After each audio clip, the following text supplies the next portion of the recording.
মহাকাশে প্রায় ৯ মাসের বন্দিদশা কাটিয়ে এই সপ্তাহে পৃথিবীর মাটিতে পা রাখার কথা ছিল দুই মহাকাশচারী সুনিতা উইলিয়ামস ও বুচ উইলমোরের। এমনই সুখবর শুনিয়েছিল নাসা। অপেক্ষা ছিল সেই সুদিনের, যেদিন দুই নভোশ্চর প্রায় ৯ মাস পর শ্বাস নেবেন পৃথিবীর হাওয়ায়।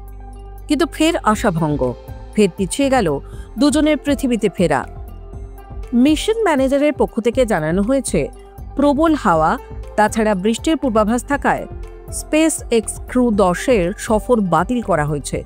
তবে এটাই কারণ নাকি যান্ত্রিক গোলযোগের জন্য বাতিল হয়েছে অভিযান, তা অবশ্য স্পষ্ট নয়।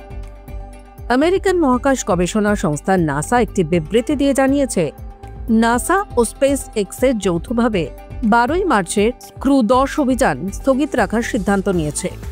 এরপর যা হবে সবকিছুই জানানো হবে ঠিক সময় মতো। প্রসঙ্গত, গত বছর বোয়িংয়ের তৈরি প্রথম মহাকাশযানের পরীক্ষামূলক অভিযানে আইএসএস পাড়ি দিয়েছিলেন সুনিতা এবং বুচ, কিন্তু তাদের যাত্রার মাঝে যান্ত্রিক গোলযোগ দেখা যায়। কোনো মতে নিরাপদে তারা আইএসএস পৌঁছলেও ওই মহাকাশযানে পৃথিবীতে ফেরার ঝুঁকি নেওয়া যায়নি। সুনিতাদের ছাড়াই ফিরে আসে বোয়িং যানটি।